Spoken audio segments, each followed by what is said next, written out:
رب نہ چھوڑ دے بیٹا آپ، جب تک اللہ نہ چاہے تو پھر رجوع تو اللہ کی جانب کرنا چاہیے۔ نبی اکرم صلی اللہ تعالی علیہ وسلم نے اپنی امت کو توانائی اس بات سے دی کہ اللہ ہمارے ساتھ ہے۔ آپ دیکھیے فکری تندرستی کتنی زیادہ ہے کہ 1000 کے مقابلے میں 313 لوگ ہیں، نہ اسلحہ پورا ہے، نہ گھوڑے پورے ہیں، نہ خوراک پوری ہے، لیکن وہ میدانوں میں اس طرح لڑے ہیں کہ 1000 کو بھاگنے پر مجبور کر دیا۔ وہ ابو جہل نے جب کہا نا جاسوسوں سے کہ جاؤ پتہ کر کے آؤ، تو انہوں نے آ کے کہا وہ تو 313 لوگ ہیں، بچے بھی ہیں، بوڑھے بھی ہیں، چیز کوئی نہیں پاس۔ تو ابو جہل کہنے لگا پھر تو انہیں گھوڑوں کی پشتوں پر باندھ کے مکے لے جائیں گے، وہاں جا کے دیکھیں گے کیا کرنا ہے۔ تو جاسوس کہنے لگا سردار اگلی بات بھی سننا، ہے تو 313 لیکن جان ہتھیلی پہ رکھ کے آئے ہیں۔ جس کے خیمے کے پاس سے گزرے ہیں شہادت کی دعا مانگتے دیکھا ہے، ان کی آنکھوں سے چمکتی ہوئی روشنی اور ان کے لفظوں سے پھوٹتا ہوا ولولہ اور ان کی آوازوں سے نکلتا ہوا دبدبا کسی جگہ بھی انہیں کمزور نہیں ہونے دیتا، ان کے اندر کہیں بھی کوئی کمزوری نہیں آنے دیتا۔ غریبی کا نام لے کے سارا دن پریشان ہونا، غریبی کا نام لے کے اپنے آپ کو مظلوم ثابت کر کے لوگوں کو مدد پر اکسانا بندہ مومن کا یہ طریقہ نہیں ہے۔ اپنی توجہ اللہ کی جانب کرے، نبی رحمت علیہ السلام کی بارگاہ میں استغاثہ پیش کرے، لیکن دنیا داروں کو مائل کرنا، لوگوں کی جیبوں کی طرف دیکھنا، یہ مومن کی شان گردن کو جھکا دیتا ہے خیرات کا پتھر۔ جہاں میں مانگنے والوں کے سر کبھی اونچے نہیں ہوتے، اور غیرت ہے بڑی چیز جہانے تگ و دو میں۔ بھائی آپ طاقتور بنے۔ دیکھیں نا ایک نوجوان نے آ کے حضور کی بارگاہ عالی مرتبت میں عرض کیا تھا یا رسول اللہ صلی اللہ علیہ وسلم غریب ہوں کچھ دیجئے۔ تو حضرت جابر ابن عبداللہ رضی اللہ تعالیٰ عنہ فرماتے ہیں ہم نے حضور سے بڑا کچھ سنا، یہ لفظ نہیں، لفظ لا، یعنی میرے پاس نہیں ہے، یہ ہم نے حضور سے سنا ہی نہیں۔ ایسا کوئی محبوب کہیں ہوگا نہ کہیں ہے، بیٹھا ہے چٹائی پہ مگر عرش نشیں ہے، اور ملتا نہیں کونین کو کیا کیا تیرے در سے، بس ایک لفظ نہیں ہے جو تیرے لب پہ نہیں ہے۔ اور یہ فاضل بریلوی رحمت اللہ علیہ کا انداز بھی دیکھیے، کہتے ہیں واہ کیا جود و کرم ہے شہ بطحا تیرا۔ اور یہ ذرا دیکھیے شعری ذوق دیکھیے، واہ کیا جود و کرم ہے شہ بطحا تیرا، نہیں سنتا ہی نہیں، نہیں کیا انداز ہے۔ اب یہ کیسی زبان ہے اور کیسا یہ محاورے کا استعمال ہے، جو شعری ذوق رکھتے ہیں وہ سمجھیں، کہتے ہیں نہیں سنتا ہی نہیں، کون؟ مانگنے والا تیرا۔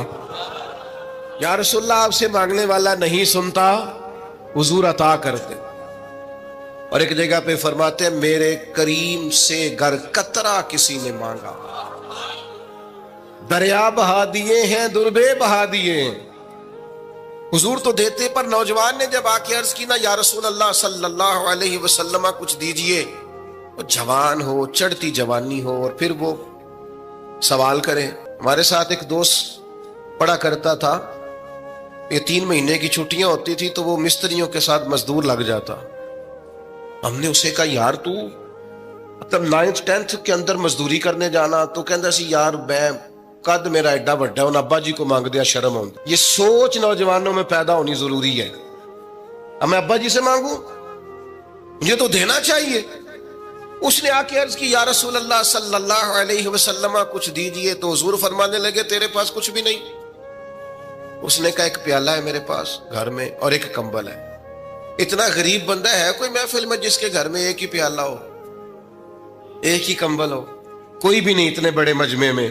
لیکن اگر کوئی ہماری غریبی کا رونا پوچھے تو میرا خیال ہے ہر تیسرا بندہ دوسرا بندہ غریب ہے، اور بڑا ہی غریب ہے۔ ایک پیالہ ایک کمبل، کریم نے فرمایا لے کے آؤ، وہ لائے تو محبوب فرمانے لگے کون خریدے گا؟ ایک نے کا 1 دینار، ایک نے کا 2 دینار۔ محبوب نے بولی لگوا دی، 2 دینار کا بیچ دیا، فرمایا جا 1 دینار کی روٹی لے جا۔ یہ نوجوانوں کو فکر دی کہ وہ انویسٹمنٹ میں تم نے ذات سے اپنے گھر سے لینی ہے، وہ 10-15 ہزار کا ٹھیلا بھی کسی سے نہیں کہنا تو لگا کے دے، جاؤ 1 دینار کا کھانا لے جاؤ، 1 دینار کا کلاڑا خرید کے لاؤ۔ صحابہ فرماتے ہیں وہ کلاڑا لایا، پر نصیب دیکھو اس کلاڑے میں دستہ نبی کریم نے اپنے دستے مبارک سے لگایا۔ فرمایا جا جنگل میں جا کے لکڑیاں کاٹ اور بیچ، کھا بھی اور کھلا بھی، پی بھی اور پلا بھی، 10 دن مجھے نظر نہ آنا۔ یارو یہ کیا بات ہوئی؟ مایوس رہنا، کمزور رہنا، فلانے نے میرے ساتھ تعاون نہیں کیا تو میں پیچھے رہ گیا، فلانے نے ہاتھ نہیں پکڑا، تو اپنی دنیا آپ پیدا کر، اگر زندوں میں خود جدوجہد کر، میدان میں اتر، ہمت کر۔ حضرت حسن بصری رحمت اللہ علیہ کے پاس ایک نوجوان نے آ کے عرض کی حضور بس آج کے بعد میں نے کام نہیں کرنا۔ فرمایا تمہیں کیا ہوا ہے؟ کہنے لگا آج میں نے عجیب منظر دیکھا ہے، میں نے دیکھا ہے کہ ایک شیر نے شکار کیا بکرے کا، آدھا کھایا ہے، آدھا منہ میں پکڑ کے پہاڑی پہ چڑھ گیا، وہاں ایک نابینا لومڑی بیٹھی تھی، باقی کا اس نے اسے کھلایا ہے۔ تو حضور میں یہ سمجھ گیا ہوں کہ جو رب اس نابینا لومڑی کے لیے بندوبست کرتا میرے لیے بھی کرے گا، لہذا میں نے کام نہیں کرنا۔ حضرت حسن بصری بڑا مسکرائے، فرمانے لگے کہانی میں کردار تو نے 2 دیکھے، ایک شیر ایک لومڑی۔ فرمانے لگے کیا بات ہے تیری، تو نے لومڑی بننے کا پروگرام بنایا، شیر بننے کا کیوں نہیں بنایا؟ تو شیر بننا، شکار کر، خود بھی کھا دوسروں کو بھی کھلا، یہ کیا بات ہوئی؟ امت کے جوان فائلیں لیے دفتروں کے چکر لگاتے اور اپنی بغل میں کاغذات لیے امبیسیوں کے پھیرے کاٹتے اور ایجنٹوں سے سوال کرتے کہ مجھے ملک سے باہر جانا ہے، کیا طریقہ ہے؟ یہاں رہ کے بھی محنت ہو سکتی ہے، اپنی مٹی پہ چلنے کا سلیقہ سیکھو، سنگ مرمر پہ چلو گے تو پھسل جاؤ گے۔ دوستو سنو، میرے کریم نے فرمایا جا لکڑیاں، ایک پیشہ برا ہے میرے بھائیوں، ایک پیشہ وہ ہے کسی کے آگے ہاتھ پھیلانا، باقی دنیا میں کوئی پیشہ برا جو ٹھیلا لگاتا ہے اور مالٹے بیچتا ہے اور سیب بیچتا ہے، بڑا عزت والا آدمی، یہ شارٹ کٹ چھوڑ دو، دوسروں پہ بھروسہ کرنا چھوڑ دو۔ وہ شاعر ایک بیٹھا تھا نا، شاعر مجھ سے ناراض نہ ہو جائیں، تو کئی دفعہ وہ شعر و شاعری میں بھی ان کی حالت بڑی خستہ ہو جاتی ہے، جن دنوں لوگ پتلے کپڑے پہنتے ہیں بعض شاعروں نے ان دنوں میں بھی موٹی چادر لی ہوئی ہوتی ہے۔ تو ایک جگہ بیچارہ بیٹھا تھا کونے میں، اللہ ماشاءاللہ سب کی بات نہیں، تو حالت ایسی خستہ تھی، ایک بندہ 5 روپے پھینک گیا، تو تھا خوددار، بڑی تکلیف کو اٹھا اپنے پیسے، تو اس نے کہا آپ کی حالت بتا رہی ہے آپ کو ضرورت ہے، اس نے کہا ضرورت پڑی تو اللہ رسول سے مانگوں گا، تیرے سے کیوں مانگوں گا؟ شعر بڑا قیمتی کہا، اس نے کہا یہ آرزوئے کرم اور میں آپ سے کروں، یہ آرزوئے کرم اور میں آپ سے کروں، یہ بھیک اس کو دیجئے جس کا خدا نہ ہو، میں تو وارث ہے میرے اللہ رسول، میں کو لوارث ہوں کہ تیرے سے مانگتا پھروں؟ ماشاءاللہ ماشاءاللہ، بس ہم سمجھے ہماری قیمت وصول ہو گئی، اگر خودداری پر نوجوان نعرے لگانے لگ گئے تو پھر تو بات بن گئی، لگتا ہے محنت کا ارادہ بن گیا ہے، انشاءاللہ تعالی کشکول ٹوٹنے کا ٹائم آ گیا ہے، کرم کی برکھا برسے گی، یہی ملت کا جوان قیادت کرے گا، اور یاد رکھنا ہمیشہ قیادتیں غریبوں کے بچوں نے کی ہیں، جنہوں نے آدھی قیمت پہ کتابیں لے کے پڑھی ہیں، بڑی ڈگریاں انہوں نے حاصل کی ہیں، یہ کمزور نہ پڑھو، نبی پاک داعی اللہ ہے، حضور نے جگایا ہے، 15 دن نظر نہ آنا، مزدوری کر۔ وہ نوجوان 15 دنوں کے بعد آیا، اب تیرا حال کیا ہے؟ اس نے کہا حضور پہلے ایک پیالہ تھا نا، اب سارے گھر کے برتن بن گئے، پہلے ایک بستر تھا اب سارے گھر کے بستر۔ اور نوجوانوں ہم نے سہارا بننا ہے، ماں سے کہنا ہے اب تو نے آنسو نہیں بہانے، تیرا پتر بڑا ہو گیا ہے، بہن سے کہنا ہے اب تو کبھی پریشان نہیں ہوگی، تیرا بھائی بڑا ہو گیا ہے، بوڑھے باپ کے پاس بیٹھ کے کہنا ابا جی بس اب آنسو پونچھ دو، آج کے بعد پریشان نہیں ہونا، پتر جوان ہے۔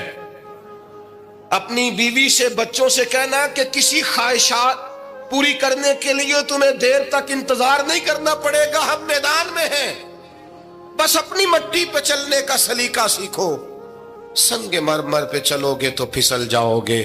نبی پاک نے محنت کو سپورٹ کیا ہے، مشقت کو سپورٹ کیا، حضور علیہ السلام نے فرمایا سب سے بہترین کمائی وہ ہے جو تو اپنے دو ہاتھوں سے محنت کر کے کھاتا ہے. فرمایا اللہ کے نبی حضرت داؤد علیہ السلام محنت کر کے کمایا کرتے. سنگیوں کام کرنا. اور دوسری بات بھروسہ اللہ رسول. بھروسہ ادھر دیکھو میری طرف. دنیا داروں سے امیدیں لگا لیتے ہو بہت زیادہ. تو دنیا دار بندے بیچارے کمزور ہوتے ہیں. جی یہ الیکشن کے دن تھے, گزشتہ سے پیوستہ الیکشن جو گزرا ہے, تو ہمارا میرا ایک پیار والا دوست بھی ایک ایم کے امیدوار کا بڑا ووٹر سپورٹر تھا.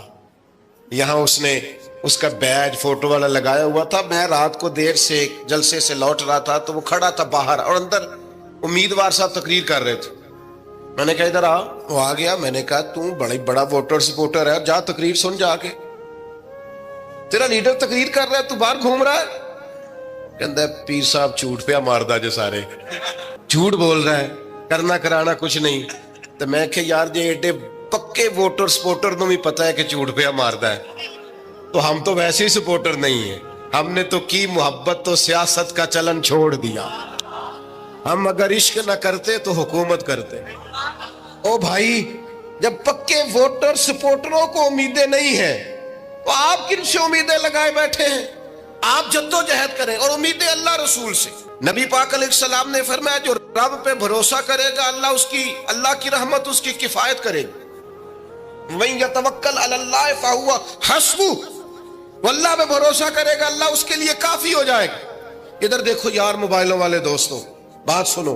گھبراہٹ نہیں, ٹینشن نہیں, انزائٹی نہیں, ڈپریشن نہیں. مومن اور ڈپریشن, مومن اور انزائٹی, مومن اور ٹینشن. وہ جی مجھے پتہ نہیں مجھے کیا ہو رہا ہے, جی مجھے خوف آتا ہے. آپ کو خوف آتا ہے مومن ہو کے؟ آپ کو یہ کرونا کے دن تھے تو مجھے لے گئے ایک سرکاری ہاسپٹل میں, آپ کچھ یہاں بات کریں, لوگوں کو حوصلہ دیں. تو ایک ڈاکٹر صاحب مجھ سے کہنے لگے جی مجھے نہ تنگ جگہ بڑی گھٹن ہوتی ہے, تو موت سے بڑا ڈر آتا ہے, قبر تو بڑی تنگ ہوتی ہے. میں نے کہا ڈاکٹر صاحب کچھ بھی. کہنے لگے سانس ہی نہیں آتا, چاروں جانب سے بند ہے. تو میں نے کہا بچہ بھی تو ماں کے پیٹ میں سانس لیتا ہے نا. آپ نے تو سبحان اللہ کہا. وہ ڈاکٹر تھے, انہوں نے نہیں کہا. وہ کہنے لگی جو تے اماں لیندی صاحب.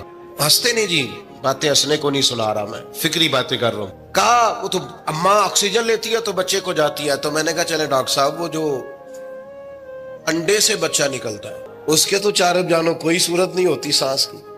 تو مجھے کہنے لگے آپ کہنا کیا چاہتے ہیں؟ میں نے کہا میں یہ کہنا چاہتا ہوں قبر کی دو حالتیں ہیں.